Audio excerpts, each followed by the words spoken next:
Brother Swigert can't be here tonight. Oh, that's a different show.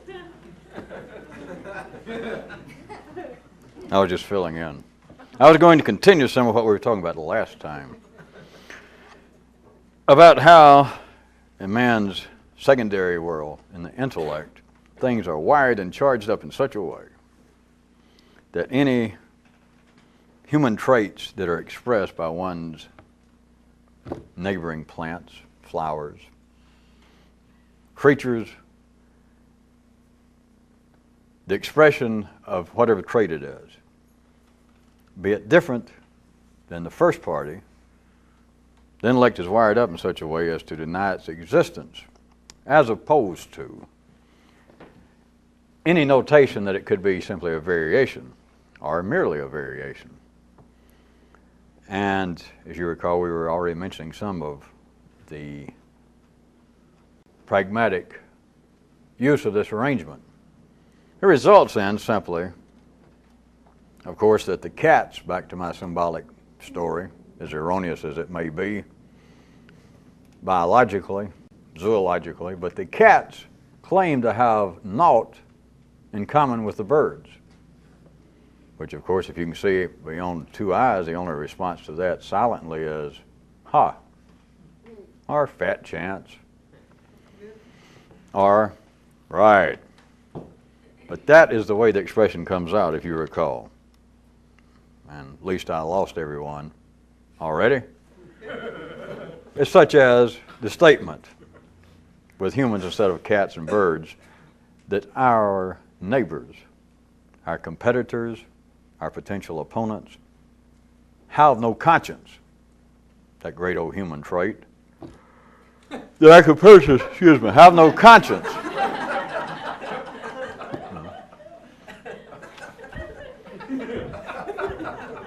You know, the Hindus turn to the Muslims, the Italians to the Sicilians, whoever, and they say, our opponents, our adversaries have no conscience, or the communists to the fascists, and etc., as you recall. Not some variation, not simply that, all right, conscience in some way has got to be a human characteristic, we don't see anywhere else, blah, blah, blah. And obviously these people are human, and so they've got some conscience, but the way in which it's expressed, and at that level, they could go ahead and be crude enough and say there's some kind of cultural impact has been made upon the exercise of their conscience that has rendered it to be slightly askewed from ours. But that is not what drives the dynamo of the world. This does happen, as we noted, at very small levels of no consequence. It happens in you.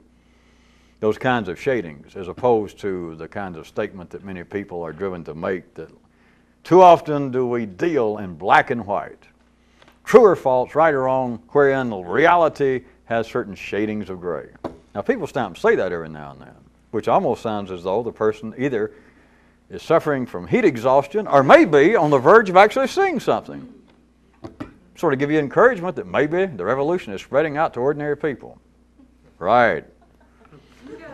Notice that although their little heads pop up in the garden, little flowers, little buds every now and then throughout history that say, nay, nay, we should not say that our neighbors, our competitors, even our enemies in war, we should not say that they're subhuman. We should not say that they're lacking in all human traits and decency. It's just perhaps they're less enlightened than we are. They got a religion that's a little out of date. You know? They got a God that's rusty.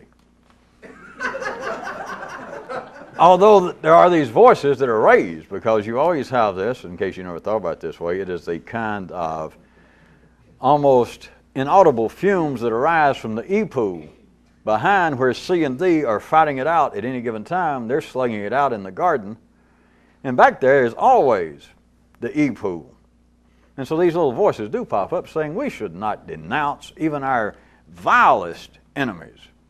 We should not say, regardless of political and marital, martial propaganda, for those of you that distinguish between the two, that we should not get carried away by our own propaganda machine and say that the blank, the Italians, the Irish, whoever you were fighting, the Catholics, that they are without human decency. We should not say that.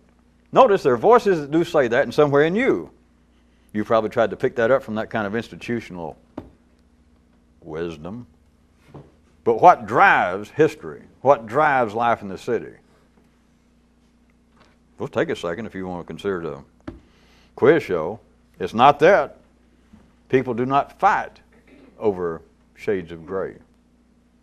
People do not fight if those kinds of voices did become predominant, and you had the X people and the Y people, and whatever seemed to have been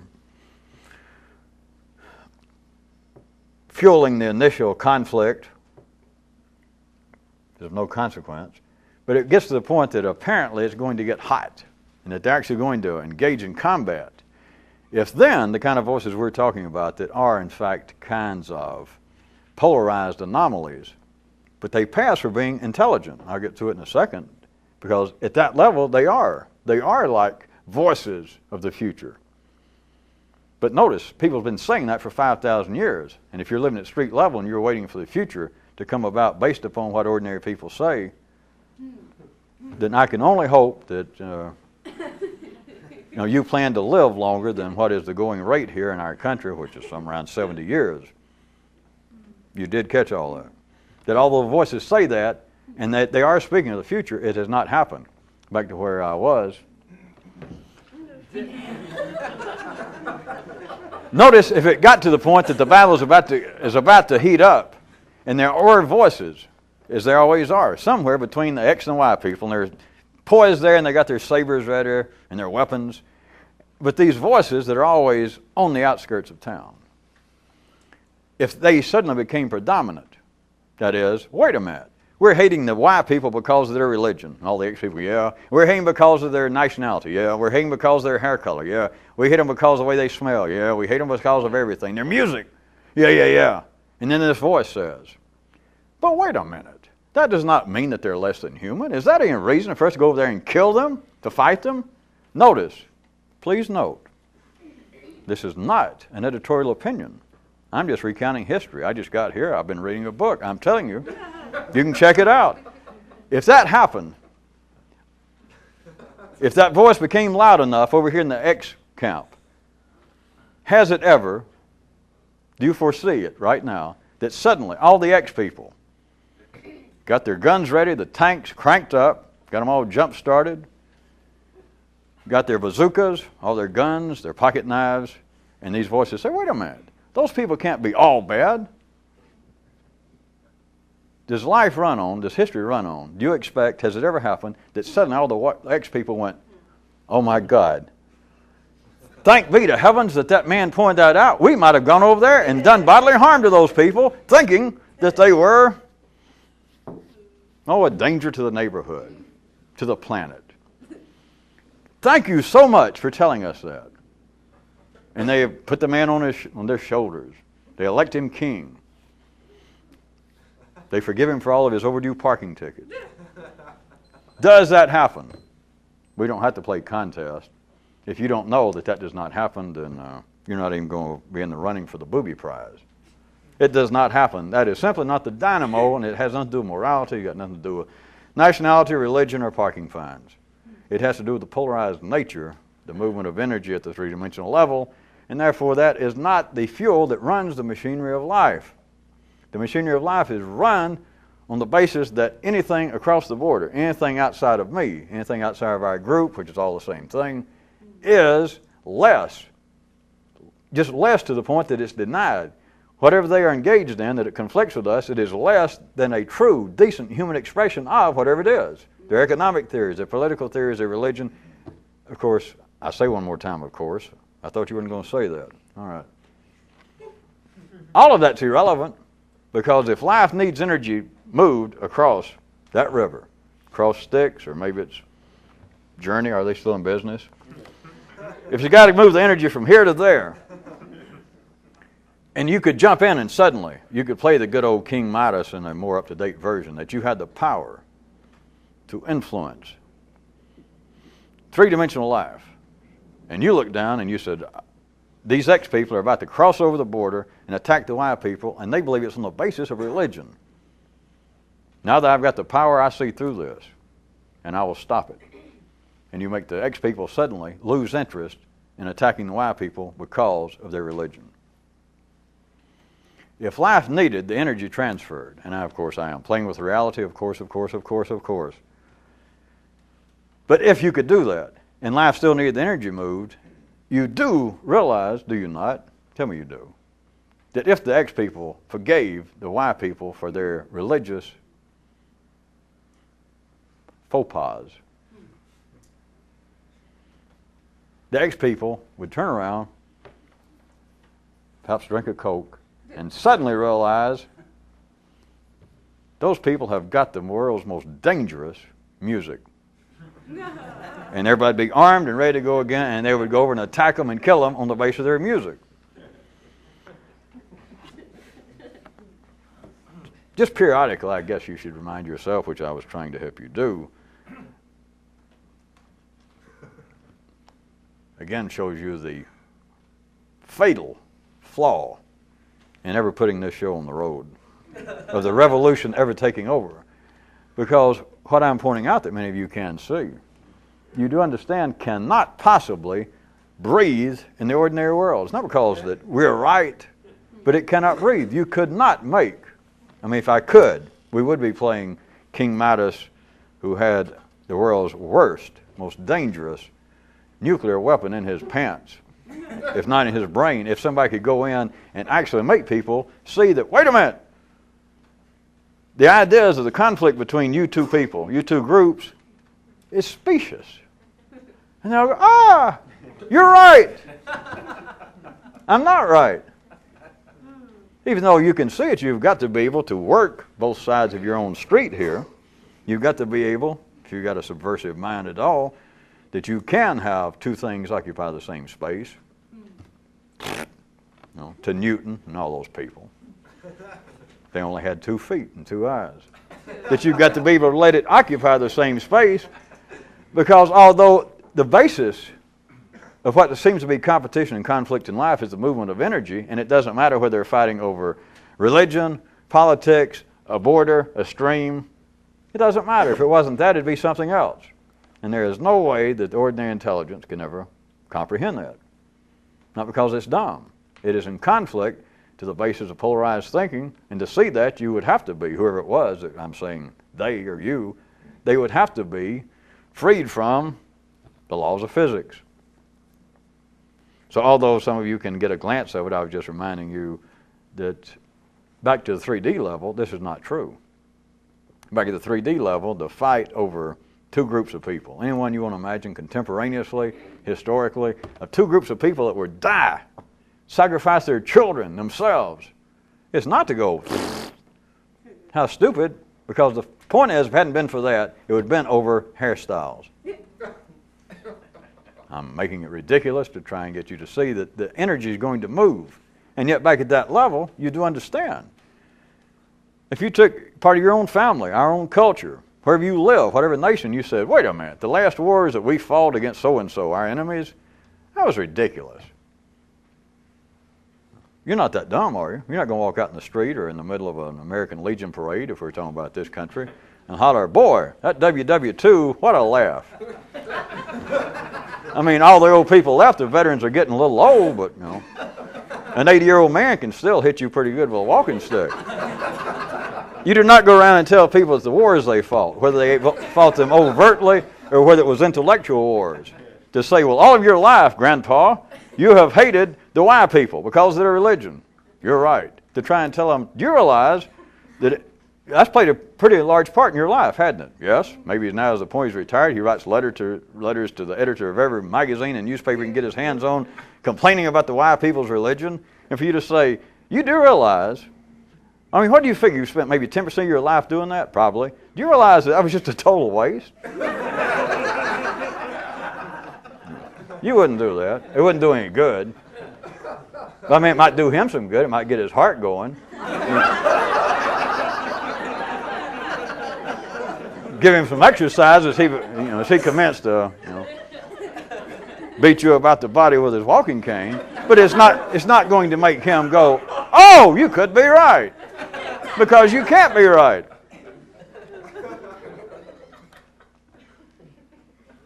I love these little things when we tape. It appears to be that we've been going about 19 minutes, and as best I can figure, nobody asked, but right now we are at least 18 minutes behind. The only redeeming feature is that it doesn't matter.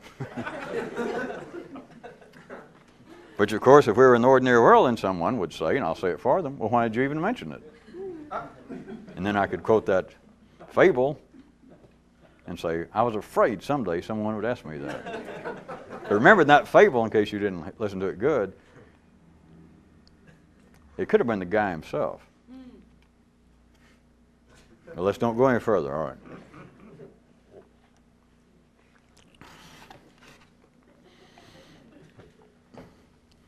The fact that, back to the kind of story of,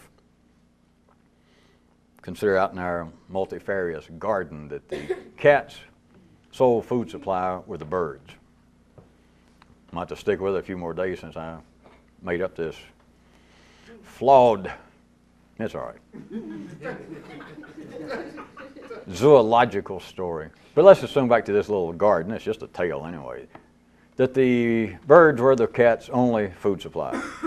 And so the cats see them, in a sense, as being competitors, and they eat them all up. Because if you tried to jump in, if you were a possum wandering through and say, look, you don't have to eat all the cats, you could eat something else, or why do you eat them with such vigor? And although cats, and birds do not have an intellect, if you ask them a certain way, they would say, well, the birds are less than human. That is, in this case, human being feline. What does it matter? Not only do they taste good, they don't deserve to live. Because we have nothing in common with the cats.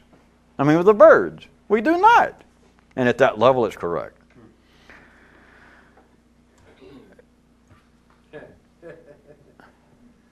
Now, going from animals and symbolism into the actual operations of man at the secondary level, this arrangement is still going on. It's what I spent 18 minutes sort of talking about. That right now everyone knows, although the world situation, political alliances and et cetera shift, and they've been shifting in a accelerated manner in certain areas in the last few months, you still understand that there is the feeling of conflict. A feeling that we have competitors, we have opponents, and if they're not active opponents right now or opposition, it's always the potential. It's not because that something's wrong with this planet or with humanity, but as long as you have got nationalistic borders, as long as you got different religions, as long as you got people of different heights, different hair colors, as long as you've got, do I have to go any further? As long as you got two people on this planet.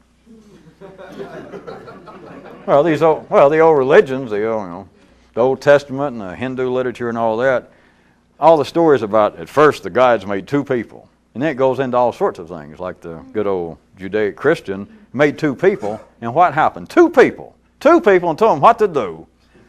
Son of a bitch, he turns his back, and he turns around, and they have run amok. The stories, they're all right, but the stories do not really sit on the tack. Because looking at the three-dimensional life as being aftershocks of unknown six-dimensional operations, the thing is, as soon as, in a three-dimensional setting, as soon as, if we take the story, that Jehovah made Adam and Eve, Grunhilde and Igor. But as soon as he made two people, looked at it another way, then you could say, there was the problem. Because as soon as he made two people, you didn't lose your place, did you? This is a more refined version of me pointing out that as long as you had nationalistic borders, which people said this before, so it's not that that's original with me, they said it at street level.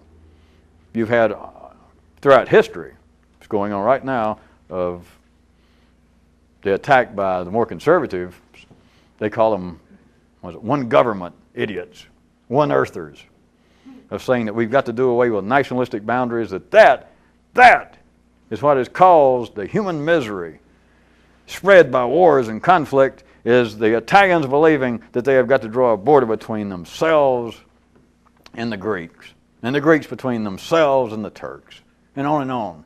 And at that level, you can say that. It's not right or wrong, it's just irrelevant. It just misses the point. It's the best they can do. Or they can say, we have got to do away with religion. Or we've got to do away with denominations. Somebody's always saying that. You're following what this is just common knowledge out in the city.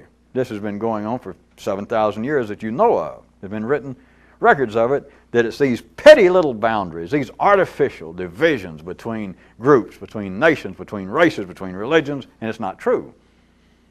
That's why I was going back to say that you didn't lose your place, did you? Because from a more manifold view, it's not that, well, we should have never let them draw boundaries between Scotland and England. There was the... No, it wasn't. You got to go back, use their own stories. It was back, if their guides, made them a whole bunch of Scots and then said, well, you guys wear those little funny dresses, and then right below there we'll have the British. And you people get real bad food and make fun of the Scots. You got to go now. You got to go much further back and look at it this way, that their guides, where it all got off on the wrong foot, was their guides made two people. That was the beginning of the end. Look at the stories. They say, well, the Old Testament, I guess we know that better than the Hindu story. They say, made Adam and Eve and told them not to eat off the tree. And what happened? Eve ends up and eats off the tree, and tempts Adam, or however the story goes. And so it sounds as though one person did something to somebody else. All you got to do is go back, if you can see in a more manifold view. Now, this is not the point of all this, but I'm taking their kind of information, the kind of verbal energy that is available to everyone at street level inside yourself. The problem is not nationalistic boundaries, religious differences, but that's what they call it.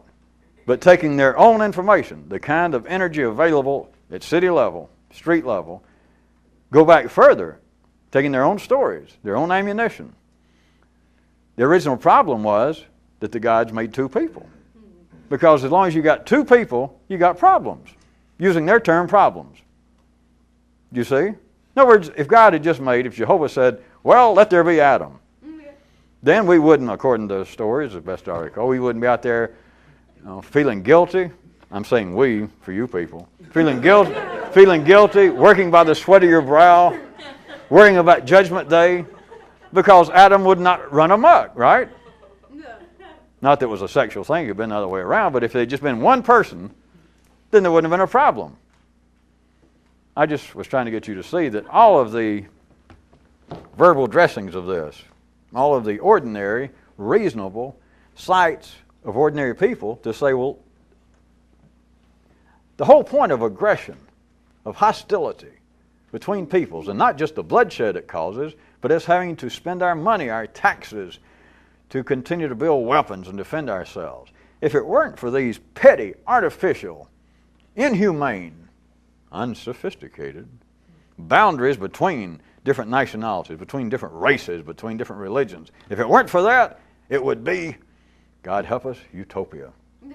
As long as they don't let Thomas More back out of the grave.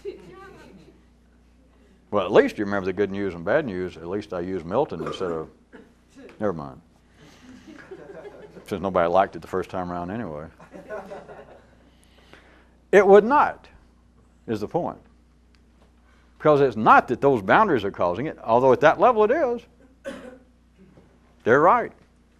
But do you see, as long as there is two people, you've got the boundary. You have got the equation of I plus not I. You have got the supreme competition. So although the situation would appear to be, even with humans, now back to city level, not us, but back to how it seems to your old intelligence, to everyone's old, ordinary intelligence, that these kinds of artificial, or you can skip artificial and don't argue with that, the boundaries between peoples, nationalistic boundaries, religious boundaries, any kind of boundaries. While life has arranged that continually, as long as you've had history of humans, you could look at the history of humans only started, that is the recollection of the human intellect only started when some boundaries were drawn, because before that nobody had thought of anything. Before that there were no people practicing geometry. There were no surveyors there was no difference. The intellect had not percolated to the point that it could conceive of the difference between I and not I. Therefore, you had no operational intellect. But once that started, just a second later, life had somebody stand up, small voice somewhere, and said, wait a minute, we're having problems already, and we should have never drawn out a line between your cave and my cave. We're doing fine until you said, hey, from now on, I don't want you crossing this line. But we should have never done that. Simultaneous with the arrangement being that way has been, and it continues today,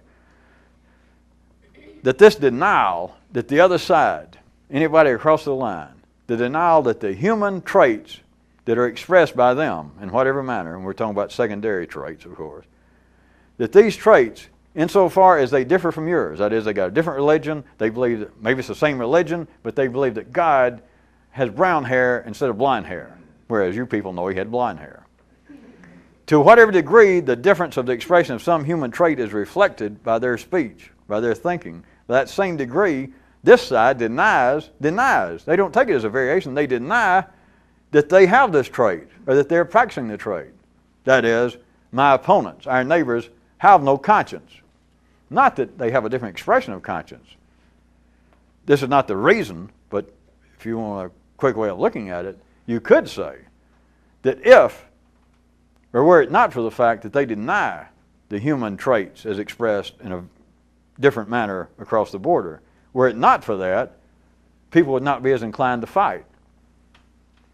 Which is why I threw in the old idea of political propaganda, is when it really gets hot, every side has to picture the other side as being subhuman, being the daughters of the devil or the sons of Wagner, something terrible.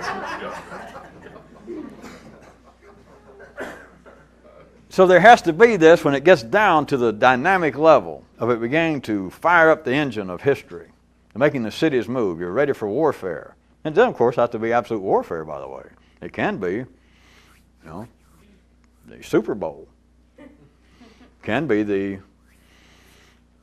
congressional elections. It can be standing for Parliament in another place. But when it gets down to the competition, your opponent, insofar to the same degree that this has some historical impact, that life needs this kind of fuel to drive the engine as it's running now, to that same degree, one opponent, one competitor, one side, the cats, deny that the birds have anything in common with cats, that is, with decent people. And of course, the birds do the same thing. Who is going to stand up in the bird community and say a word for the cats? That is, the cats are out there to destroy them completely, which is, to win them over. That is, to eat them. Where are you going to find a bird? We're talking about a sane bird, not a cuckoo. Not a dodo. Because the dodos went to be with Elvis and the dinosaurs. Where are you going to find a bird to stand up and say, wait a minute, we shouldn't talk that way about cats? I mean, cats are cats, they can't help it. Now, a bird can try that, and the birds are going to fall upon him and do him serious harm. Life simultaneously has it arranged in the polarized version of life on this planet, in a 3D universe, to where one side, the birds, deny that there is any feline decency, any feline traits, any even partial feline characteristics to birds. Insofar as the expression over the line, the other end of the magnet, across the border, insofar as the expression of any secondary human trait is different than this side, it's denied. It's not taken as being a variation. It cannot be. Again, if you lost your place, who would go fight, literally go fight, if across the border that these kinds of small voices begin to say, well, now wait a minute. Yeah, they look different, they got a different religion, they eat different food, they get different music, but let me point out all the great similarities between us and them. So it has things arranged to where one side completely denies the existence of the kinds of secondary human characteristics and traits to the other side to the same degree that they vary from your side. While doing that, it also coevally throughout history, right up until today, also has voices that are heard, voices that are recorded, continue to say that this will not do. It is too short-sighted. It is too provincial. It is too self-serving. So as always, to get this engine running, to keep it running, life is arranged to where things are moving, let's say in this general direction. We can say that because I've got hands. It's moving in this direction, and while it moves along, within this, our voice is saying, ooh, we should not be moving in this direction. We should not. And many people inside this part of the machinery go, ooh, he's right. He is right. That's true. And yet it moves. The man denies that the band has started playing. All night he said that. In spite of the fact that all night he danced. Oh, he danced. And yet he denied. There is history. For those of you that don't waste your money on a history book, is that all night the guy denied that the band had ever started playing in spite of the fact that he danced. Danced. That's history. What I had already brought up, let's expand this. As far as it can be expressed, the supreme competition, beyond me talking about birds and cats and Catholics versus Protestants and anything else you can mention, all of that is metaphor. Now you got the right view, you understand. The way I put it's backwards. That in real life, that's what's happening. If you got any comment to make on the Muslims and the Jews fighting, or the Azerbaijans and the Armenians, then if you got anything to say about it, that's real life. Now, if you got anything to say about it, metaphorical. I just didn't want you to lose your place. In other words, as always, I had it wrong. Nobody likes that.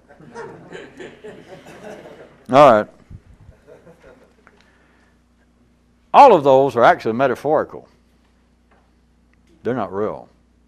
The supreme reality, I would suggest to you, we have already couched many, many moons ago in that great equation of I plus not I equals everything. That is the supreme expression of the competition in the secondary world.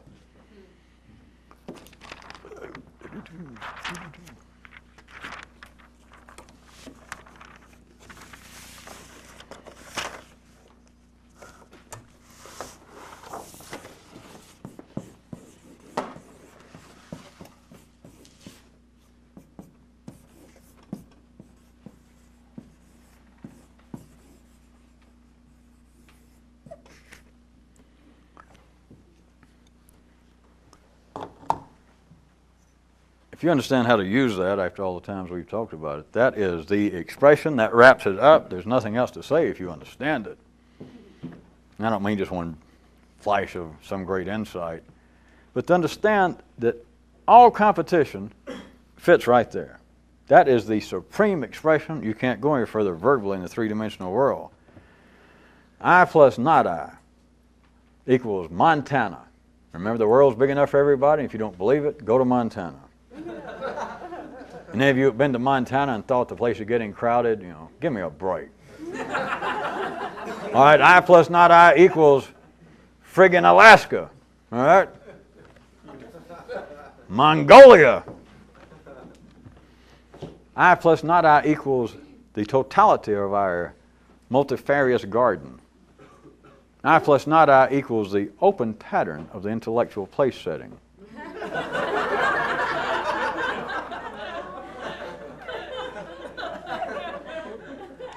May I be so blunt as to point out that the word everything is in the English-speaking dictionary.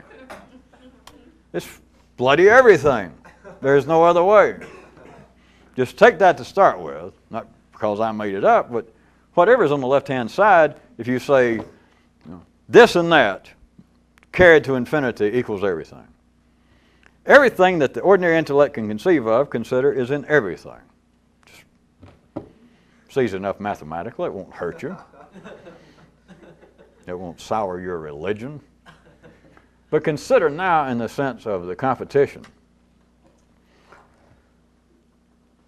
The most intense way to map, to think about the kind of 3D competition that goes on in life between each person, and then institutionally on a larger level appears to be between groups. But the real intense map, the most specific you can do verbally,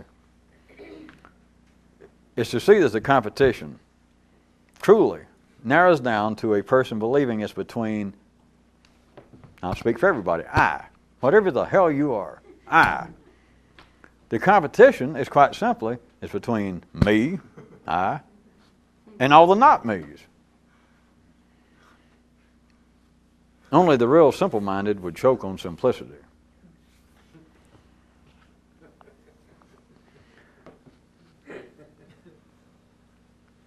The competition is simply wrapped up. The full contingency of all possible competition, you must see, taking my little metaphor, just a little something I made up, that all possible, the full ranks of all possible competition now, forever, is in the not I factor. Now you surely see that, because we're assuming that you're just an ordinary person. You do not consider your own I. You do not consider you your worst enemy. Now I know plenty of people do. They say they do. But I am talking about the kinds of good, at least 87 octane fuel that drives life. We're not talking about that you're some cheap gas that somebody picked up down in South Alabama that's been watered down. That's the kind of people that end up in other places. They end up running religions or being in analysis or whatnot.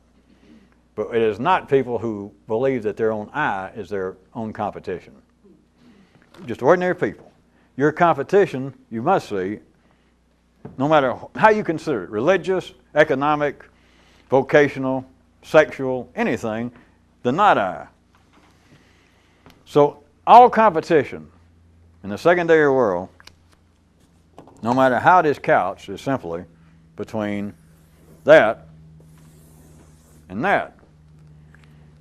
Now, that's not hard to see metaphorically. We'll still assume that this is just made up crap. It's just a metaphor. That is the extent of competition. There is nowhere else you can look. Nowhere. Did you say nowhere? All right. Nowhere. In the same way that everything means what it says. Everything. Nowhere means what it says. If you're just the average, middle of the bell curve, ordinary person at street level intelligence, in the grand and glorious life that people call life, all competition is in the second factor. Doesn't matter. After that, you can call it anything that you were driven to call it. You can call it those damn Catholics. You can call those damn Presbyterians, those communists, those capitalists. You can call it anything you want to, but notice, it's not I. Now, anybody can remember that for a few seconds. If not, try this. Hold your finger up and say, anybody can remember that, and maybe it'll help. Maybe not. Further note, on the basis of this, what we had mentioned already in the last night or so. All I's and all not I's are one another's prime food. Notice that all I's and all not I's are each other's prime fuel. That is to make up for that serious slip of the tongue and brain. You remember that we fell into last time we were here, inadvertently referring to competition and food as being synonymous.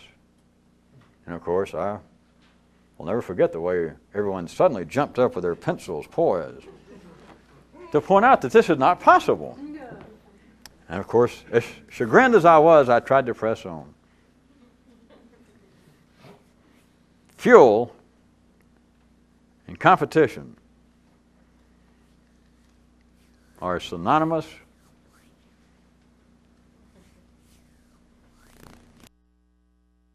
as is possible.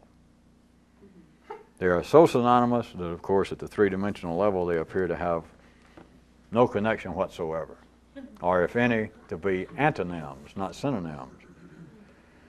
But now let me ask you, since we've put it in the context of the old equation, you are following this real quick, jagged run of sequential reason. That I and all not I's are the sole source of competition. That if you take the position that you're the I, that anything that competes with you, anything that could be an opponent to you, is somewhere out there in the three-dimensional world. It is obviously a not I, whether it's called religious, economic, or whatever. But then to say, well, wait a minute, competition is also food. It's a little trickier to say the least. Then that each I, it looks at all of its non-I's as its own food. No, wait a minute. Now you're back trying to pull that same old crap that food and competition is the same thing. Well, at least you think that we have painted ourselves seriously. Then may I ask you this question. Where else can an I go to dine?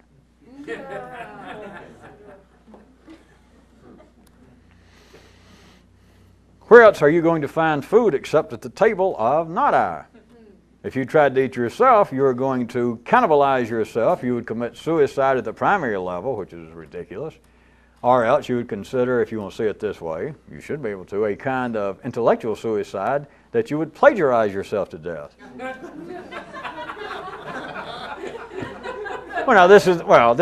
You laugh, but this is the nature of ordinary thought, is it not? If it's not, then you can tell me what you're going to think next. Well, no, I can't. And none of you have ever come up with an answer. None of you have even ever come up with this. You know why? One reason why you can't is because you don't have to. Yeah, but what does that mean? I just told you. It's waiter, plagiarism for everyone. If you see that an equation of I plus not I equals everything, if you can see that you take the I position, that all not I's, all my competition, all my potential enemies, everyone, any source of possible conflict is in the not I factor. All right. Now to say that that is synonymous with that is your fuel, when that's not, wait a minute. Here's I, and you got to eat. And we're talking about secondary intellectual. You're going to eat. Where are you going to eat? There's only two factors on the left side of the equation. And you can't argue the equation, no matter what you call it. I plus not I equals everything. No matter how you shave it, no matter what you call it, no matter what color you paint it, no matter how you stretch it, I plus not I equals everything. Where is I going to eat? Except from the table of not I. Except for that which you already agreed, while I had you tricked, that, well, yes, based on that equation, all possible competition, all possible opponents, all possible adversaries would have to be in not I if I was just walking around sane. Forgive the technical terminology. But now I ask you, all right, we got that. You said you got it. Yeah, I got that. All right. Where shall you dine? Unless you are going to commit suicide. Which, forget that. Where are you going to dine? There is nowhere to eat except the table of not I.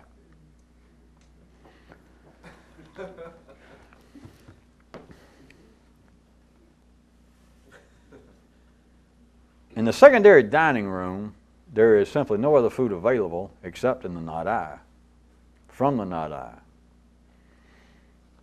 You cannot eat, you cannot consume yourself.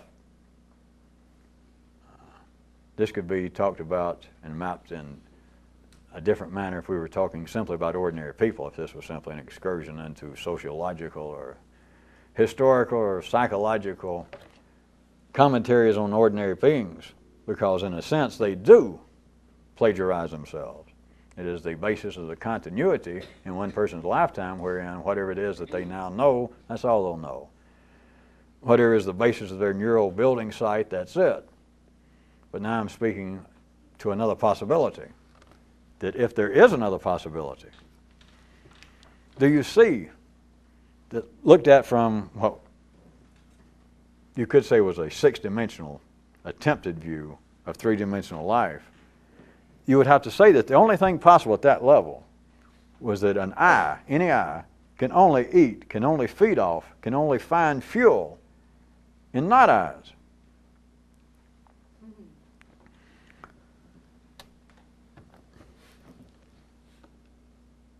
Back to the appearance of the competition and the reality of the polarized movement of energy that drives the vivus machina in the secondary world, thus it becomes, I'm saying thus with all my fingers crossed, thus it becomes that in the secondary intellectual warfare competition, that all the combatants are cannibals. Not to yourself now, not to that kind of self-destruction of trying to eat off oneself, but in the secondary world of all competition between the capitalists and the communists and the fascists and all the combatants. And when I keep saying that, we're not talking about actual warfare. That's beside the point. We're talking about this, the conflict of ideas. All of the combatants, without any choice, if they're going to survive, are cannibalistic. Because all your competition is your sole food source, intellectually. We're talking about the secondary level. You've got nowhere else. And it does no good, and I'm not about to spend any more of the time to point it out. You've got to be that quick of your own mind to realize, although let's take any capitalist and communist, just assume that that's just as far capitalistic religious people and communistic atheists and anything else. Any division, they are just the opposite extremes. And to tell ordinary intelligence that if you're going to either one of them, it doesn't matter who, whichever one you're talking to, they become the I in the equation. To tell them that your only possibility of surviving, the only food you've got in the secondary world is right over there. But it's then, intellectually, now get past the primary level of the cats see birds and drool. You would now have it that you had turned the birds into what do cats hate? I don't know. 4-day-old quiche. I'm just saying. That now you say, let's just assume you point out something that now you have turned the birds into some horrible something. Rutabaga salad. Wagner played real slow. I don't know. Talk about or the Wagner freeway going nowhere. At any rate, you have taken what was the bird's prime suit, their favorite food source, and now in some way you instantly clouded the birds, the cat's little brains, and you turn their food source into right?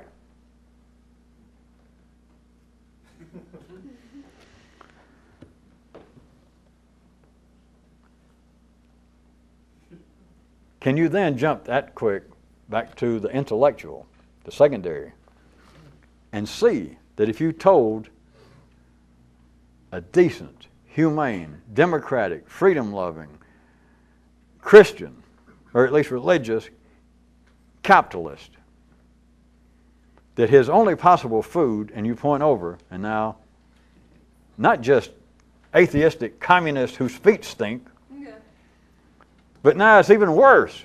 That's what I meant by weak old quiche. To point out and say your only salvation, the only way that you can continue to live, your food supply is right over there. And you point at what is. And typically, it's their intellectual, or they'd call it other things, their spiritual anathema. That, I don't have to do any more dramatics, do I? You understand at that level, it's just ridiculous. It's not even worth getting upset about with ordinary people. What can you make of that? Nothing. Whereas I have, at least to my satisfaction, mathematically proven. That's just a joke interview that thinking, how'd I miss it? Well, you did, as a matter of fact, if you don't see that it's actually proven. But you understand at that level to tell religious people that their food source, if we're going to use the religious right quick, would be atheist. And the more that they're anti-religious, or to tell X people that your food supply is the anti-X people, sometimes known as the Y folks right over there, to tell them that that's it at the secondary level. Well, that's not even, you couldn't get a strong argument. They just say, oh, you're crazy. I mean, the sentence almost makes sense, but you're nuts. But back to this. Where else shall they dine? Where can any eye dine except at the table of not I? There is no other food. None.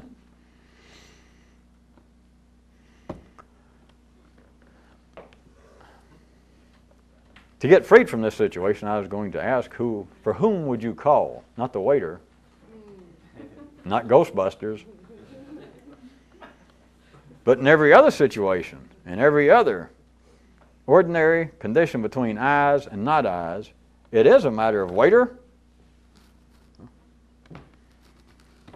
a little some of me, a little some of them for everybody. Except nobody can hear it that way. The cats only hear, waiter, bring us a full round of birds. And of course, if the birds, if you can get metaphorical real quick, if the birds could also dine off of cats, then the cats would be doing the same thing.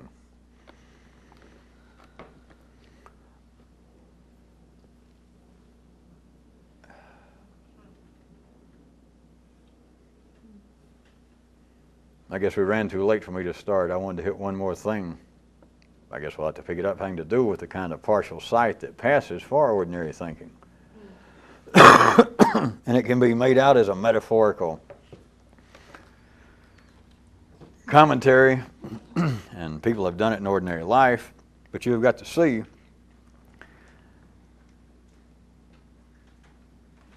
that the additional ability to perceive that which by all reasonable intents, arrangements of ordinary life, that those things that are your opposition, that those things are your only food source at the three-dimensional level. There is no alternative other than I eating itself, which would be suicidal. Thus, it becomes that which is absolutely non-sequential to ordinary street thought, street-level thinking.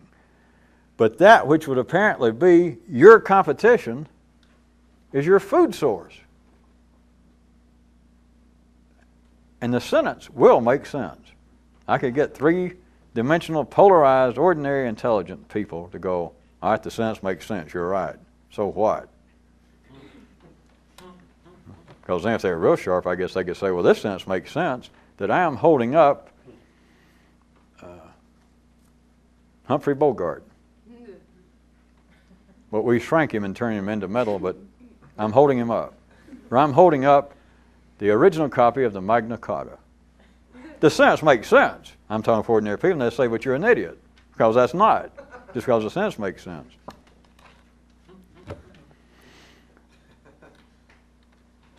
If that seemed ridiculous, of course, if you'll jump back, although you might have been lulled into a kind of ephemeral insanity in the last 50 minutes,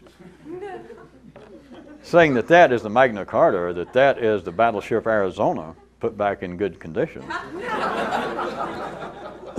that pales in insanity.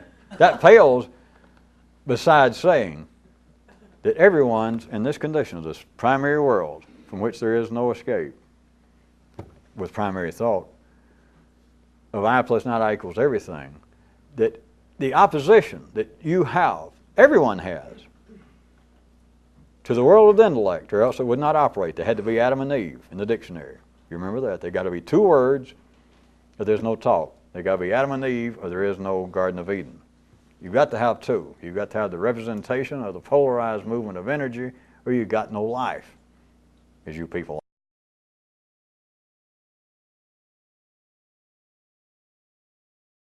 So to say that that is a battleship that's nothing to say to the ordinary intellect that, right, you do understand that there is opposition to almost everything you think. Yes, I understand that.